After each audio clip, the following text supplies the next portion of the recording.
যে আমার উপরে দরুদ শরীফ পড়বে একবার, রহমত নাজিল হবে কয়বার? 10। এরপরে আল্লাহ নবী বললেন, আউলান নাসি বি ইয়াউমাল কিয়ামাহ আকতারুহুম আলাইয়া সালাতান। আল্লাহ নবী বললেন, কিয়ামতের দিন যে বেশি বেশি আমার উপর দরুদ শরীফ পড়বে, দুনিয়ার মধ্যে যে বেশি বেশি দরুদ শরীফ পড়বে, সবচেয়ে বেশি দরুদ যে আমার উপরে পড়বে, কিয়ামতের দিন আমি আল্লাহ রাসূল তার আমার পাশাপাশি রাখবো। সুবহানাল্লাহ বলবেন না? কার পাশে থাকবেন? নবীর পাশে। এরপরে আল্লাহ নবী আরেকটা হাদিস বললেন, মান সাল্লা আলাইয়া ওয়াহিদাতান সাল্লাল্লাহু আলাইহি আশারা সালাওয়াতান ওয়া হুত্তাত আনহু আশরু খাতিআত ওয়া রুফিআ লাহু আশারা দারাজাত। আল্লাহ নবী বললেন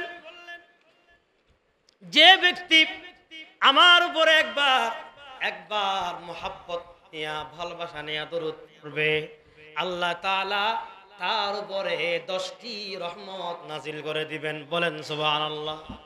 শুধু এইটুকু বলে নাই যে দরুদ শরীফ পড়বে একবার শুধু 10টি রহমত নাজিল করবে তা নয়, আল্লাহ তাআলা তার 10টি গুনাহ মাফ করে দিবেন। বলেন সুবহানাল্লাহ।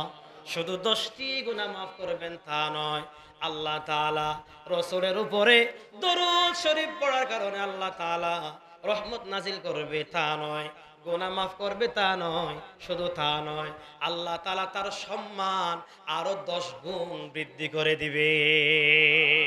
সুবহানাল্লাহ, সুবহানাল্লাহ। আমার ভাইরা, ইমানদারের করণীয় হচ্ছে বেশি বেশি আল্লাহ রাসূলের উপরে কি পড়া? দরুদ শরীফ পড়া। সেই দরুদ শরীফটা যেন কিতাব ভিত্তিক হয়, হাদিস ভিত্তিক হয়। সর্বনিম্ন একদম ছোট দরুদ শরীফ হচ্ছে সাল্লাল্লাহু আলাইহি ওয়াসাল্লাম।